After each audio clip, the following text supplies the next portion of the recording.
அன்புள்ளம் கொண்ட நண்பர்கள் அனைவருக்கும் எனது பணிவான வணக்கங்கள். என் பேர் அனந்த நாராயணன். ஒவ்வொரு ராசிக்கும் ராசி பலன்கள் அப்படின்னு சொல்லலாம் அப்படின்றதான் இந்த பதினுடைய முக்கியமான நோக்கமே. நமக்கு என்னென்னா, நேத்திக்கு தெரியும், பாஸ்ட் நம்ம எல்லாருக்கும் தெரியும், இப்போ என்ன நடக்குதுன்னு தெரியும். ஆனால் எல்லாருக்குமே எதிர்காலம் எப்படி இருக்குது அப்படின்னு தெரிஞ்சுக்கல எப்போவுமே ஒரு ஆர்வம் உண்டு. இதோ நமக்கு தெரிஞ்ச அளவில் எல்லாருக்கும் நாளைக்கு எப்படி இருக்குன்னு சொல்லி ஒவ்வொரு ராசிக்கும் நம்ம சாஸ்திரங்கள் படி வேத ஜோதிட முறைப்படி எப்படி இருக்குன்னு பார்க்க போகிறோம். வாங்க வீடியோக்குள்ள போய் பார்க்கலாம். நன்றி. அன்புள்ளம் கொண்ட மேஷராசி அன்பர்களே, நம்ம அந்த மேஷராசிக்கு எப்படி இருக்குது, அதாவது அவங்க எப்படி இருப்பாங்க, அவங்களுடைய குணம் எப்படி இருக்கும், அது மட்டும் இல்லை அவங்களுக்கு எந்த நம்பர் சரியாக இருக்கும், என்ன கலர் நம்ம யூஸ் பண்ணலாம், எந்த கிழமைகள் நல்லா இருக்கும், இப்படின்றதெல்லாம் சொல்ல போகிறோம். அதனால் இந்த வீடியோவை ஸ்கிப் பண்ணாமல் கடைசி வரைக்கும் பாருங்கள். இந்த மேஷ ராசின்றது காலபுருஷ தத்துவத்தில் முதல் வீடாக இருக்குது. இந்த ராசியில் தான் சூரியன் உச்சமாகிறார். சூரியனுக்கு உச்ச வீடு. நவகிரகங்கள் எல்லாருக்கும் தலைவர்னு சொல்லக்கூடிய சூரியன் அதி உச்சமாக இருக்கக்கூடிய வீடு மேஷம். இந்த ராசிக்கு அதிபதி பார்த்திங்கன்னா செவ்வாய். சூரியனும் செவ்வாயின் நண்பர்கள் தான்.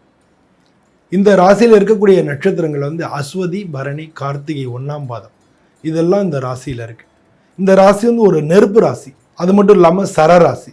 அதனால் பொதுவாகவே இந்த ராசியை சேர்ந்தவங்க கொஞ்சம் போர்க்குணம் உள்ளவங்களாக இருப்பாங்க. ஏன்னா செவ்வாயினாலே போர்க்குணம் உள்ளது. அதனால் போர்க்குணம் உள்ளவங்களாக இருப்பாங்க. இவங்க பார்க்குறதுக்கு நடுத்தர உயரமாக இருப்பாங்க. இவங்களுக்கு முடி நல்லா அடர்த்தியாக இருக்கும். பல் வரிசையாக இருக்கும். நல்ல நிமிர்ந்த நடை, கம்பீரமான தோற்றங்கள், இதெல்லாம் இவங்களுக்கு இருக்கக்கூடும். இவங்களுக்கு கொஞ்சம் பிடிவாத குணம் இருக்கும். எதையுமே தான் சொன்னதை அப்படியே எல்லோரும் கேட்கணும் அப்படின்றதுல ரொம்ப பிடிவாதமாக இருப்பாங்க. பிடிவாத குணம் இருக்கும். படபடன்னு சொல்லி அவசரப்படுறவங்களாக இருப்பாங்க. அதில் எல்லா காரியங்களையும் கொஞ்சம் அவசரப்படுறவங்களாக இருப்பாங்க. அதெல்லாம் குறைச்சிக்கிட்டாங்கன்னா நல்லது. அதனால் எதுலேயுமே கொஞ்சம் சமயங்களில் காம்ப்ரமைஸ் பண்ணி போகணும். அதே மாதிரி மனசில் பட்டதை டக்குன்னு வெளியில் சொல்லிடுவாங்க. அதாவது ஒருத்தங்க சரியில்லைன்னா எல்லாருக்கும் நேரையே அதை சொல்லிடுவாங்க. அப்போ அவங்க ஹர்ட் ஆவாங்க இல்லையா? அதனால் இந்த மாதிரியான விஷயங்கள்லாம் இவங்க பார்த்து நடந்துக்கிறது இவங்களுக்கு வாழ்க்கை. ஏன்னா இன்றைக்கி ஹர்ட் ஆகிறவங்க நாளைக்கு நமக்கு பின்னால் பாதிப்பாக இருக்கலாம். அதனால் இந்த மாதிரி விஷயங்களை இவங்க பார்த்து நடந்துக்கிறது நல்லது. பொதுவாக இவங்களுக்கு இரக்க குணம் இருக்கும், தெய்வ பக்தியும் இருக்கும். இந்த ராசிக்கு குடும்பஸ்தானம் சொல்ல 2வது வீட்டுக்கும் 7வது வீட்டுக்கும் அதிபதி சுக்கிரன்றதுனால பொதுவாக இந்த ராசிக்காரங்க திருமணத்துக்கு அப்புறம் தான் அவங்களுக்கு நல்ல வாழ்க்கை இருக்கும். திருமண வாழ்க்கைக்கு அப்புறம் தான் அவங்க நல்லா ஜம்முன்னு இருப்பாங்க. இன்னும் சொல்லப்போனால் 30 to 40 இவங்களுடைய வாழ்க்கை, 30 வயசுலேயே 40 வயசுக்குள்ளே அவங்க வாழ்க்கையில் பலவிதமான முன்னேற்றங்கள் எல்லாம் இருக்கும். நல்ல போராடி வாழ்க்கையில் முன்னேறிடுவாங்க. ஜென்ரலாக இந்த ராசிக்கு அதிபதி சுக்கிரன்றதுனால இங்கே வீடு, வாகனங்கள் இதெல்லாமும் இருக்கும். இது உங்களுக்கு முயற்சிக்கு அப்படின்னு சொல்லக்கூடிய 3ஆம் வீட்டுக்கு அதிபதி புதன்றதுனால நல்ல முயற்சி பண்ணுவாங்க. விடா முயற்சி இருக்கும். ஆனால் டக்குன்னு சோர்ந்து போயிடுவாங்க. இப்போ கண்டினியூஸாக பெர்சிவரன்ஸ்னு ஒன்று உண்டு. கடைசி வரைக்கும் முயற்சி பண்ணுறது, அதாவது முயற்சி திருவனையாக்கும் அப்படின்னு சொல்லியிருக்காங்க. ஏன்னா தெய்வத்தால் ஆகாதுன்னு முயற்சி தன் மெய்வருத்த கூடிதரும் சொல்லி திருக்குறளே இருக்குது. அதனால் ஒரு விஷயத்துலையும் இவங்க நல்லா கடைசி வரைக்கும் முயற்சி பண்ணுறது முக்கியம். ஏன்னா ஒரு 4 தடவை முயற்சி பண்ணோடனே இவங்களுக்கு சோர்வு வந்துடும். அந்த சோர்வு வராமல் முயற்சி பண்ணுறது முக்கியம். இதுக்கு இன்னொரு முக்கியமான விஷயம் 6வது வீட்டுக்கு அதிபதி புதன்றதுனால இவங்க கூட வேலை பார்க்குறவங்கள்ட்ட எல்லாத்தையும் ஃப்ரீயாக கள்ளங்கப்பட்டு இல்லாமல் பேசிடக்கூடாது. ஏன்னா இன்றைக்கி உங்கள்கிட்ட ஃப்ரெண்டாக இருந்து கேட்குறவங்க நாளைக்கு உங்களுக்கு எதிரியாக வர்றதுக்கான வாய்ப்புகள் நிறையா இருக்கிறதுனால அலுவலகத்துலேயோ மற்றவங்கள்ட்டையோ எல்லா விஷயத்தையும் சொல்லணுன்ற அவசியம் கிடையாது. அதனால் பேசும்போதே ரகசியங்களை காப்பாற்ற வேண்டியது இவங்களுடைய ஒரு கடமையாக இருக்குது. அது இல்லாட்டினா இவங்களுக்கே அது பேக் ஃபயர் ஆகிடும். அதனால் அதை இவங்க பார்த்துக்கணும். இவங்களுக்கு 5வது வீட்டுக்கு அதிபதி சூரியன் இந்த ராசியில் உச்சமாகிறதுனால இவங்களுடைய குழந்தைகள்னால இவங்களுக்கு நல்ல பெருமைகள் கிடைக்கும். இவங்க குழந்தைங்க நல்ல உயர்வாக இருப்பாங்க, நல்ல புத்திசாலிகளாக இருப்பாங்க, நல்ல சுறுசுறுப்பாக இருப்பாங்க, அவங்க நல்ல வேலை பார்ப்பாங்க, கடைசி வரைக்கும் அம்மா அப்பாவை மதிக்கிறவங்களாக இருப்பாங்க. பொதுவாக இந்த ராசியில் 5வது வீட்டு அதிபதின்ற மட்டும் 9வது வீட்டு அதிபதி குரு அப்படின்றதுனால அப்பாவை அதிகம் மதிக்கிறவங்களாக இருப்பாங்க. மேஷ ராசிக்காரங்க அப்பாவங்க அதிகம் மதிக்கிறவங்களாக இருப்பாங்க. ஆனால் இவங்களுக்கு 4வது வீட்டுக்கு அதிபதி சந்திரன்றதுனால அம்மானால உங்களுக்கு அதிர்ஷ்டம் கிடைக்கும். அம்மா வழி சொத்துக்கள் உங்களுக்கு கிடைக்கிறதுக்கான வாய்ப்புகள் நிறையா இருக்குது. மேஷ ராசி அன்பர்கள் பொதுவாக மூத்த சகோதரர்களோட அவங்களுக்கு பிரச்சனைகள் இருக்கும். அவங்களுக்கு மூத்த சகோதரிகளோட அவங்களுக்கு பிரச்சனைகள் இருக்கும். அவங்களோட சேர்ந்து கூட்டு தொழில் எதுவும் பண்ணிட வேண்டாம். அதே மாதிரி மருமகன் மருமகள் இவங்களுடைய உங்களுக்கு பிரச்சனைகள் இருக்கும். அவங்கள்ட்டையும் வந்து கொஞ்சம் பிரச்சனைகளை பெருசு பண்ணிக்காமல் பிரச்சனை இருக்கும் அப்படின்றத தெரிஞ்சுட்டு அவங்கள்ட்ட அதை காம்ப்ரமைஸ் பண்ணி நடந்துக்கிறது நல்லது. இன்னொரு முக்கியமான விஷயம் என்னென்னா, மேஷ ராசிக்காரது 2ஆம் இடம் குடும்பஸ்தானத்துக்கும் 7ஆம் இடத்துக்கு அதிபதி சுக்கிரன் அப்படின்றதுனால, சுக்கிரன் வந்து காதலுக்கு உண்டான கிரகம் அப்படின்றதுனால இந்த மேஷ ராசிக்காரங்க முக்கால்வாசி பேர் வந்து காதலிச்சு கல்யாணம் பண்ணுறவங்களா இருப்பாங்க. பொதுவாக இவங்க வந்து 8வது வீட்டுக்கு அதிபதி வந்து செவ்வாய், இந்த ராசியாதிபதி செவ்வாயாக இருக்கிறதுனால இவங்களுக்கு வந்து ஆயுள் பலம் நல்லாயிருக்கும், ஆயுள் நல்லாயிருக்கும். பொதுவாக அவங்களுக்கு பித்தம், உஷ்ணம் அது சம்மந்தப்பட்ட உடம்பு பிரச்சனைகள் வரலாம், உடல் ரீதியான பாதிப்புகள், மாதிரி வயிறு சம்மந்தப்பட்ட உபாதைகள் வரலாம். இதெல்லாம் வந்து இவங்க பார்த்துக்கணும். அதனால் உடம்பு சூடு குறைச்சிக்கிறதுக்கு இவங்க என்னென்ன வழி உண்டோ அதெல்லாம் அவங்க பண்ணிக்கலாம். இவங்க வண்டி வாகனங்களில் போகும்போது ஜாக்கிரதையாக போக வேண்டியது அவசியமாக இருக்குது. ஏன்னா இவங்களுக்கு செவ்வாய் ரத்தத்துக்கு அதிபதினால ஆக்சிடெண்ட்ஸ் இதெல்லாம் நடக்கிறதுக்கான வாய்ப்புகள் நிறையா இருக்குது. ஆனால் உயிருக்கு பாதிப்பு இல்லை. ஏன்னா 8ஆம் வீட்டுக்கு அதிபதியும் செவ்வாயின்றதுனால, இந்த ராசியாதிபதியும் செவ்வாயின்றதுனால இவங்களுக்கு உயிர் நீண்ட ஆயுள் உண்டு. அதனால் வந்து அதை பற்றி இவங்க கவலைப்பட வேண்டிய அவசியங்கள் இல்லை. குடும்பஸ்தானத்துக்கு அதிபதி சுக்கிரன், வாக்குஸ்தானம், குடும்பஸ்தானம் சுக்கிரனால இவங்க எல்லாம் நல்லா கலகலப்பாக பேசுகிறவங்களா இருப்பாங்க, எல்லாரையும் அரவணைக்கக்கூடியவங்களாக இருப்பாங்க. இதெல்லாம் இவங்களுடைய ஸ்பெஷல் குணமாக இருக்குது. இவங்களுக்கு வந்து 10வது வீட்டுக்கும் 11வது வீட்டுக்கும் 2க்குமே அதிபதி சனி பகவான்றதுனால பொதுவாக வந்து இவங்க வேலைக்கு போகிறது நல்லது. சனி வந்து உழைப்புக்கு வந்து அதிபதி, அதனால் வந்து இவங்க வேலைக்கு போகிறது நல்லது. இவங்க வேலைக்கு போகிறது தான் பெஸ்ட்டு இவங்களுக்கு. ஆனால் முதலீடு பண்ணி நீங்கள் தொழில் பண்ணணும்னு நினச்சிங்கன்னா கூட்டு சேராமல் தனியாக இவங்க முதலீடு பண்ணால் தான் இவங்களுக்கு நல்லது. அதுதான் இவங்களுக்கு லாபங்களை கொண்டு வந்து கொடுக்கும்.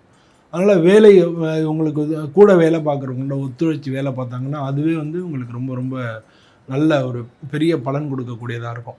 எங்கள் வாழ்க்கையில் வந்து சரராசின்றதுனால ஒரு சிக்கான ஒரு வந்து ஃபெயிலியர் ஆகக்கூடிய ஒரு கம்பெனி அவங்கள்ட்ட கொடுத்தா கூட இவங்க வந்து அதை பெரிய லெவலில் மேம்படுத்தக்கூடிய ஒரு திறமை உள்ளவங்களாக இருப்பாங்க. அது மட்டும் இல்லை, இவங்களுக்கு வந்து இன்னொரு முக்கியமான ஒரு குணம் உண்டு. இவங்களுக்கு குடும்பத்தில் நமக்கெல்லாம் என்ன பண்ணணும், சமயங்களில் கஷ்டம் வரும், துன்பம் வரும். அந்த மாதிரி சமயங்களில் என்ன பண்ணுவோம்னா, நம்ம அடுத்து என்ன பண்ணுறதுன்னு தெரியாமல் உட்காந்துருப்போம். ஏதான ஒரு வேலை வந்ததுன்னா, இப்போ போய் பார்க்க வேணாம், இப்போ இந்த பிரச்சனையில் கவலையில் இருக்கோம், இப்போ போய் பார்க்க வேணாம்னு நம்ம நினச்சிரும். ஆனால் இவங்க வந்து அப்படி இருக்கு, அதெல்லாம் உதறி டக்குன்னு வேலைக்கு எழுந்து கிளம்பி போயிடுவாங்க. அது மாதிரி ஒரு பெக்குலியரான குணம் உள்ளவங்க. 12ஆம் வீட்டுக்கு அதிபதியும் குருன்றதுனால பொதுவாக வந்து இவங்கள்ட்ட யாரானு அழுது பணம் வாங்கிட்டு போயிடுவாங்க. பணம் சம்மந்தப்பட்ட பிரச்சனையில் இவங்களுக்கு அடிக்கடி பிரச்சனை வந்துக்கிட்டே இருக்கும். வாங்கினவங்க கொடுக்க மாட்டாங்க. இவங்கள்ட்ட ஏதானும் சொல்லி பேசி வாங்கிட்டு போகிறது. அதனால் பண விஷயங்களில் வந்து இவங்க கொஞ்சம் மதிப்புக்காக பணத்தை வந்து நம்ம கொடுக்க வேண்டிய அவசியம் இல்லை. அவங்க பணம் கொடுத்தும் நாளைக்கு பிரச்சனையாக தான் ஆக போகுது. அதுக்கு இப்போயே வந்து நம்ம கொடுக்கலன்றது அது இதுவும் பிரச்சனை தான். ஸோ எப்படி இருந்தாலும் பிரச்சனை ஆக போகுது, நம்ம எதுக்கு கொடுத்துட்டும் கெட்ட பேர் வாங்கிக்கணும் அப்படின்ற அந்த மாதிரியான பொதுவாக உதவணுன்றது. உதவுனீங்கன்னா திரும்பி வராதுன்னு அப்படின்னு நினச்சி நீங்கள் கொடுக்கலாம். ஆனால் திரும்பி வரும்னு நினச்சி கொடுத்து பின்னால் ஏமாந்து அது மூலமாக கஷ்டங்களை அனுபவிக்க வேணான்றதுக்காக தான் நான் சொல்கிறேன். யாருக்கும் உதவி பண்ணக்கூடாதுன்னு நான் சொல்லலை. உதவி பண்ணுங்கள், ஆனால் அது திரும்பி வராது அப்படின்ற அந்த எண்ணத்தோடு உதவி பண்ணுங்கள். பொதுவாக வந்து இந்த ராசியில் இருக்கக்கூடிய நட்சத்திரங்கள், இந்த ராசிக்கு வந்து பொருந்தக்கூடிய ராசிகள் அப்படின்னோம்னா சிம்ம ராசியும் தனுசு ராசியும் இவங்களுக்கு நல்லா பொருந்தக்கூடிய ராசிகள். இவங்களுக்கு வந்து பொதுவாக இதில் இருக்கக்கூடிய நட்சத்திரங்கள், ஒவ்வொரு நட்சத்திரத்துக்கும் நம்ம பார்ப்போம். மேஷ ராசி இல்லை வந்து அஸ்வதி நட்சத்திரம்.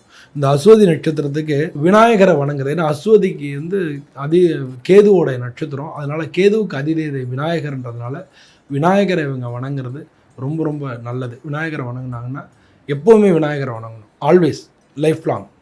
இப்போ வந்து பரிகாரத்துக்கு பண்ணுறதுன்னு இல்லை, இவங்களுக்கு உகந்த தேவதை அப்படிங்கிறது விநாயகர்.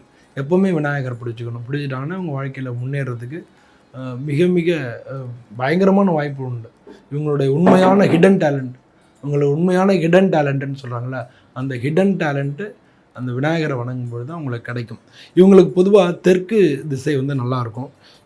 இவங்களுக்கு 1, 3, 6, 9 இந்த எண்கள் எல்லாம் அவங்களுக்கு அதிர்ஷ்டம் தரக்கூடிய எண்களாக இருக்கும். திங்கக்கிழமையும் செவ்வாய்க்கிழமையும் அவங்களுக்கு நல்லாயிருக்கும். வெளிர் சிவப்பு, மஞ்சள் இந்த நிறங்கள் வந்து உங்களுக்கு அதிர்ஷ்டத்தை தரும். அதே மாதிரி இதில் இருக்கக்கூடிய இன்னொரு நட்சத்திரம், அது பரணி நட்சத்திரம். இந்த பரணி நட்சத்திரத்துக்கு அதிபதி வந்து சுக்கிரன்றதுனால மகாலட்சுமியை வணங்கினாங்கன்னா, எப்போவுமே மகாலட்சுமியை வணங்குறது இவங்களுக்கு வந்து மிக அதிகமான நல்ல பலன்களை கொண்டு வந்து கொடுக்கும். இவங்களுக்கு தெற்கும் வடக்கும் வந்து சிறந்த திசைகளாக இருக்கும். 1, 3, 6, 9 இந்த எண்களெல்லாம் இவங்களுக்கு நல்ல எண்களாக இருக்கும். இவங்களுக்கு ஞாயிற்றுக்கிழமையும் செவ்வாய்க்கிழமையும் இவங்களுக்கு அதிர்ஷ்டம் தரக்கூடிய கிழமைகளாக இருக்கும். வெளிர் சிவப்பு மஞ்சள் நிறங்கள் இவங்களுக்கு நல்லாயிருக்கும். அதே மாதிரி இருக்கக்கூடிய இன்னொரு நட்சத்திரம், அந்த நட்சத்திரம் வந்து கிருத்திகை 1ஆம் பாதம். அந்த நட்சத்திரத்துக்கு அதிபதி சூரியன்றதுனால சிவனை வணங்குறது, ஆல்வேஸ் எப்போவுமே சிவனை வணங்குறது, இல்லை அதே மாதிரி சோமவார விரதம் இருக்கிறது, இல்லை பிரதோஷ விரதம் இருக்கிறது, இதெல்லாம் உங்களுக்கு மிக மிக நல்ல பலன்களை கொண்டு கொடுக்கும். அனுபவத்தில் பார்க்க முடியும், நிச்சயமாக அனுபவத்தில் பார்க்க முடியும். இதெல்லாம் அது மாதிரி அது பண்ணுங்கள். இவங்களுக்கு கிழக்கும் தெற்கும் இவங்களுக்கு உகந்த திசைகளாக இருக்குது. 1, 3, 9 இந்த எண்கள் இவங்களுக்கு நல்ல அதிர்ஷ்டம் தரக்கூடிய எண்களாக இருக்குது. இவங்களுக்கு ஞாயிற்றுக்கிழமை, செவ்வாய்க்கிழமை, வியாழக்கிழமை இந்த கிழமையில் அதிர்ஷ்டம் தரக்கூடிய கிழமைகளாக இருக்குது. இவங்களுக்கு சிவப்பு கலர் அது இவங்களுக்கு ரொம்ப ரொம்ப அதிர்ஷ்டம் தரக்கூடிய கலராக இருக்கும். மஞ்சள் கலரும் இவங்களை யூஸ் பண்ணலாம். அடுத்து மஞ்சள் கலரும் இவங்க யூஸ் பண்ணலாம். பொதுவாக மேஷராசி அன்பர்கள் எல்லாரும் இந்த மாதிரி நீங்கள் சுவாமியை வணங்கிட்டு இந்த மாதிரி கலர்கள் இதெல்லாத்தையும் நீங்கள் இதில் டூல்ஸ் மாதிரி, வாழ்க்கையில் டூல்ஸ் மாதிரி இது மாதிரி யூஸ் பண்ணிட்டு நீங்கள் வாழ்க்கையில் முன்னேறணும்னு சொல்லி நானும் சுவாமியை பிரார்த்தனை பண்ணிட்டு உங்கள்கிட்ட விடைபெறுகிறேன். நன்றி, வணக்கம்.